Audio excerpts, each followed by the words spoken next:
한 해 동안 영혼의 쉼터를 찾아주신 모든 분들께 진심으로 감사드리고 사랑하고 축복드립니다. 2025년도에도 주님이 주시는 은혜와 평강이 넘쳐나시기를 기도드립니다.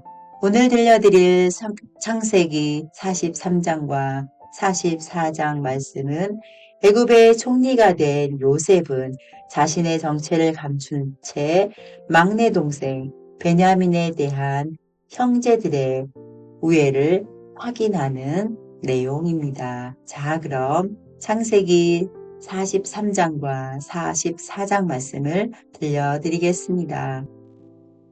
제 43장.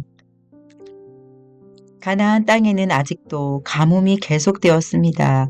야곱의 가족은 이집트에서 가져온 곡식을 다 먹었습니다. 그래서 야곱이 아들들에게 말했습니다. 이집트로 다시 가서 먹을 음식을 조금 더 사오너라. 그러자 유다가 야곱에게 말했습니다. 그 땅의 총리는 우리에게 매우 엄하게 경고했습니다. 그 사람은 너희 동생을 내려오너라. 그렇게 하지 않으면 다시는 나를 볼 수 없을 것이다. 라고 말했습니다. 만약 아버지께서 베냐민을 우리와 함께 보내주시면 이집트로 내려가 음식을 사오겠지만 베냐민을 보내주지 않으시면 내려가지 않겠습니다. 그 땅의 총리가 우리에게 경고했습니다. 베냐민을 데리고 오지 않으면 다시는 우리를 보지 않겠다고 말입니다. 이스라엘이라고도 부르는 야곱이 말했습니다. 왜 그 사람에게 다른 동생이 있다고 말했느냐? 너희가 나를 큰 고통을 주는구나. 야곱의 아들들이 대답했습니다. 그 사람이 우리와 우리 가족에 대해서 자세히 물어보았습니다. 그 사람은 너희 아버지가 아직 살아계시냐? 너희에게 다른 동생이 있느냐? 하고 물어보았습니다. 우리는 그저 그의 물음에 대답했을 뿐입니다. 그 사람이 나머지 동생을 데리고 오라고 말할 줄을 우리가 어떻게 알았겠습니까? 그때 유다가 아버지 이스라엘에게 말했습니다. 베냐민을 우리와 함께 보내주십시오. 그러시면 지금 당장 떠나가겠습니다. 그렇게 하셔야 우리가 죽지 않고 살 수 있습니다. 아버지와 우리 자식들이 살 수 있습니다. 제가 틀림없이 베냐민을 잘 돌보겠습니다. 제가 책임지겠습니다. 만약 제가 아버지께 베냐민을 다시 데리고 오지 못한다면 죽을 때까지 저를 욕하셔도 좋습니다. 이렇게 시간을 낭비하지 않았다면 벌써 2번은 다녀왔을 것입니다. 그러자 그들의 아버지 이스라엘이 말했습니다. 그렇다면 이렇게 하여라. 우리 땅에서 나는 것 중에서 가장 좋은 음식을 너희 자루 속에 담아 가거라. 그리고 그것을 그 사람에게 선물로 주어라. 유향과 꿀을 가져가고 향료와 모략과 유향나무 열매와 아몬드도 가져가거라. 이번에는 돈도 2배로 가지고 가거라. 지난번에 너희 자루 속에 놓여있던 돈을 돌려주어라. 아마 실수로 그런 일이 있었던 것 같아. 그리고 베냐민을 데리고 가거라. 자, 이제 길을 떠나 그 사람에게로 가거라. 전능하신 하나님께서 그 사람 앞에서 너희에게 자비를 베푸셔서 그 사람이 시므온과 베냐민을 돌려보내 주기를 빈다. 내 아들을 잃어도 어쩔 수 없다. 그리하여 야곱의 아들들은 선물과 2배의 돈과 베냐민을 데리고 서둘러 이집트로 내려가 요셉 앞에 섰습니다. 요셉은 형들과 함께 온 베냐민을 보고 자기 집 관리인에게 말했습니다. 저 사람들을 집으로 데리고 가거라. 짐승을 잡아서 음식을 준비하여라. 오늘 점심을 나와 함께 먹을 수 있게 하여라. 관리인은 요셉이 말한 대로 요셉의 형을 요셉의 집으로 데리고 갔습니다. 요셉의 형들은 요셉의 집으로 가게 되어 두려웠습니다. 그들은 이렇게 생각했습니다. 처음 이곳에 왔을 때 우리 자루 속에 들어있던 돈 때문에 이리로 끌려왔나 보다. 저 사람은 우리를 쳐서 우리를 노예로 만들고 우리 나귀를 빼앗으려 했구나. 그래서 요셉의 형들은 요셉의 관리인에게 가서 그 집 문에서 말했습니다. 아이 주여, 우리는 전에 이곳에 음식을 사러 온 적이 있습니다. 음식을 사가지고 집으로 돌아가다가 하룻밤을 묵은 곳에서 자루를 풀어보니 돈이 자루 속에 그대로 들어있었습니다. 우리는 그 돈을 돌려드리려고 이렇게 그대로 가지고 왔습니다. 그리고 음식을 살 돈도 따로 가지고 왔습니다. 우리 자루 속에 돈을 넣은 사람이 누구인지 우리는 모르겠습니다. 그러자 관리인이 대답했습니다. 괜찮습니다. 두려워하지 마십시오. 당신들 아버지의 하나님이 되시며 당신들의 하나님이 되시는 분께서 그 돈을 자루 속에 넣어주셨을 것입니다. 나는 당신들이 지난번에 낸 곡식값을 받았습니다. 그리고 나서 관리인은 그들에게 시므온을 데려다 주었습니다. 관리인은 요셉의 형들을 요셉의 집으로 데리고 갔습니다. 관리인이 그들에게 물을 주자 그들은 발을 씻었습니다. 관리인은 그들의 나귀들에게 먹을 것을 주었습니다. 그들은 그곳에서 요셉과 함께 점심을 먹는다는 이야기를 듣고 정오가 되어 요셉이 오면 주려고 선물을 챙겨 놓았습니다. 요셉이 집으로 오자 요셉의 형들은 준비해온 선물을 요셉에게 주었습니다. 그리고 나서 그들은 땅에 엎드려 절했습니다. 요셉은 그들에게 잘 있었느냐고 묻고 또 당신들이 말했던 늙으신 아버지는 안녕하시오? 그분이 아직도 살아계시오? 하고 물어보았습니다. 요셉의 형들이 대답했습니다. 당신의 종인 우리 아버지는 안녕하십니다. 그분은 아직 살아계십니다. 대답을 마친 후에 그들은 요셉 앞에서 머리를 숙여 다시 절했습니다.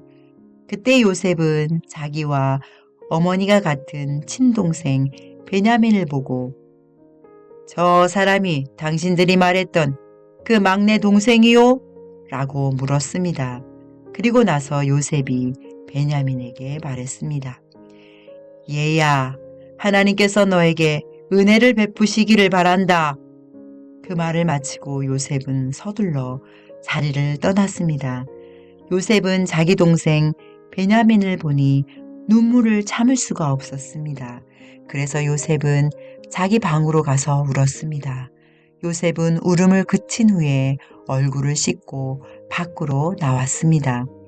요셉은 자기 마음을 달래면서 음식을 내와라!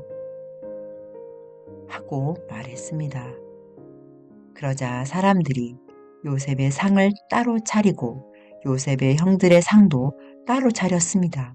그리고 요셉과 함께 음식을 먹는 이집트 사람들의 상도 따로 차렸습니다. 이집트 사람들은 히브리 사람을 싫어해서 그들과 함께 밥을 먹는 법이 없었기 때문입니다. 요셉의 형들은 요셉 앞에 앉았는데 맏형부터 막내 동생까지 자리가 나이 순서대로 정해져 있었습니다. 그들은 놀라서 서로 얼굴을 쳐다보았습니다. 요셉은 자기 상에 놓인 음식을 형들의 상에 가져다 주게 했는데 베냐민에게는 다른 사람들보다 5배나 더 주었습니다. 요셉의 형들은 요셉과 함께 먹고 마시며 즐거워했습니다.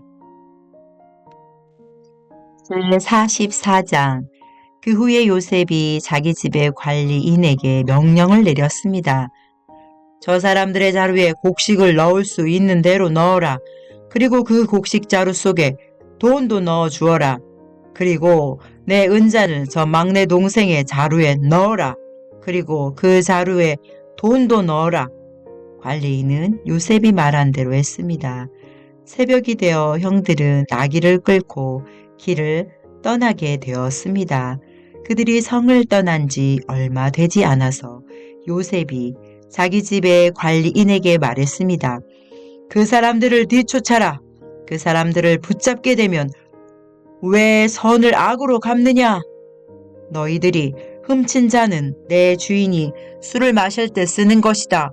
그리고 꿈을 해몽하실 때도 그 잔을 쓰신다. 너희는 너무나 몹쓸 짓을 했다. 하고 말하여라. 그리하여 관리인은 요셉의 형들을 뒤쫓아가서 요셉이 하라고 한 말을 그들에게 했습니다. 그러자 요셉의 형들이 관리인에게 말했습니다. 왜 그런 말씀을 하십니까? 우리는 그런 일을 할 사람들이 아닙니다. 우리는 우리 자루 속에 있던 돈도 당신에게 다시 돌려주었습니다. 우리는 그 돈을 가나안 땅에서 다시 가지고 왔습니다. 그런 우리가 당신 주인의 집에서 은이나 금을 훔칠 리가 있겠습니까? 만약 그 은잔이 우리들 중에 누군가의 자루에서 나온다면 그 사람을 죽여도 좋습니다. 그리고 우리는 당신의 노예가 되겠습니다. 관리인이 말했습니다. 당신들 말대로 하겠소. 하지만 은잔을 훔친 사람만 내 종으로 삼을 것이오. 다른 사람들은 그냥 가도 좋소. 그리하여 모든 형제들이 서둘러 자루를 내려서 풀었습니다. 관리인이 맏형에서 막내 동생에 이르기까지 한 사람씩 자루를 살펴보았습니다. 관리인은 베냐민의 자루 속에서 은잔을 찾아냈습니다. 형들은 너무나 슬퍼서 자기 옷을 찢었습니다. 그들은 자루를 나귀에 다시 실은 뒤에 성으로 돌아갔습니다. 유다와 그의 형제들이 요셉의 집으로 돌아왔을 때 요셉은 집에 있었습니다. 그들은 요셉 앞에서 땅에 엎드려 절했습니다. 요셉이 그들에게 말했습니다. 어찌하여 이런 일을 저질렀느냐? 나 같은 사람이면 이런 일쯤 점을 쳐서 다 알아낼 수 있다는 것을 몰랐느냐? 유다가 말했습니다. 총리님께 무슨 말씀을 드릴 수 있겠습니까? 그리고 우리에게 죄가 없다는 것을 어떻게 보여드릴 수 있겠습니까? 하나님께서 우리의 죄를 드러내셨습니다. 그러니 이 잔을 훔친 베냐민뿐만 아니라 우리 모두가 총리님의 종이 되겠습니다.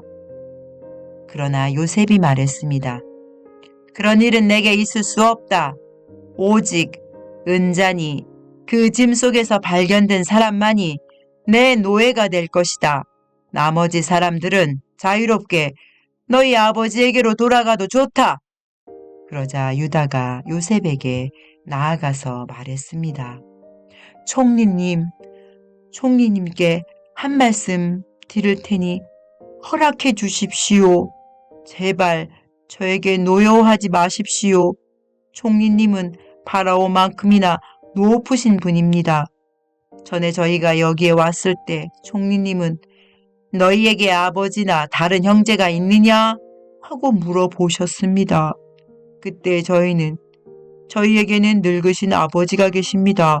그리고 동생도 있습니다. 저희 동생은 아버지가 늙으셨을 때 낳은 아들인데 저희 막내 동생의 형은 죽었습니다. 그래서 그 막내 동생은 그 어머니의 마지막 남은 아들이 되었습니다. 우리 아버지는 그 아이를 매우 사랑하십니다. 라고 대답했습니다. 그러자 총리님은 저희에게 그 동생을 나에게 내려오너라. 그 사람을 보고 싶다. 하고 말씀하셨습니다. 우리는 총리님께 그 어린아이는 자기 아버지를 떠날 수 없습니다. 만약 그 아이가 아버지를 떠나면 아버지는 돌아가시고 말 것입니다. 라고 말씀드렸습니다. 하지만 총리님은 너희 막내 동생을 데리고 와야 한다. 만약 데리고 오지 않으면 다시는 나를 못 볼 줄 알아라. 하고 말씀하셨습니다. 그래서 저희는 저희 아버지에게로 돌아가서 총리님께서 말씀하신 그대로 말씀드렸습니다. 얼마 뒤에 저희 아버지께서 다시 가서 곡식을 좀 사오너라 하고 말씀하셨습니다. 그래서 저희가 아버지께 말씀드렸습니다. 막내 동생과 함께 가는 것이 아니라면 갈 수 없습니다. 막내 동생을 데리고 가지 않으면 총리를 만날 수 없을 것입니다. 그러자 제 아버지께서 저희에게 말씀하셨습니다. 너희도 알듯이 내 아내 라헬은 내게 두 아들을 낳아주었다. 그런데 한 아들은 나를 떠났다. 나는 그 아이가 틀림없이 들 짐승에게 찢겨 죽었다고 생각한다. 그 아이가 나를 떠난 뒤로 나는 그 아이를 한 번도 보지 못했다.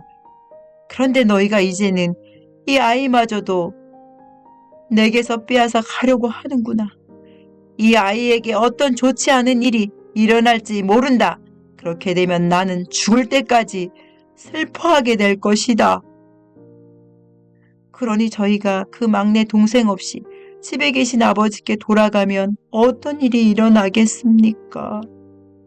저희 아버지에게 그 아이는 무엇보다도 가장 소중한 아들입니다. 아버지께서 만약 그 아이가 저희와 함께 오지 않는 것을 아신다면 아버지는 돌아가실 것입니다. 그렇게 되면 저희는 아버지를 돌아가시게 한 죄인이 되고 맙니다. 저는 아버지께 그 아이를 무사히 돌려보내드리겠다고 약속했습니다. 저는 아버지에게 만약 제가 그 아이를 아버지에게 돌려보내지 못하면 두고두고 그 죄값을 받겠습니다. 하고 말했습니다. 그러니 제발 저를 남겨두어 종으로 삼으시고 그 아이는 형들과 함께 집으로 돌아가게 해주십시오. 그 아이를 데리고 가지 않는 한 저는 아버지께로 돌아갈 수 없습니다. 저는 아버지가 슬퍼하는 모습을 참아 볼 수 없습니다. 하나님 아버지, 자신의 목숨을 담보로 해서 요셉을 설득하려는 유다의 간청하는 모습 속에서 예수 그리스도의 사랑을 알게 해주시니 감사를 드립니다. 저희들도 예수님의 참사랑을 실천하도록 더 크신 사랑으로 채워주시옵소서. 우리를 구하러 이 땅에 오신 예수님의 이름으로 기도드립니다. 아멘.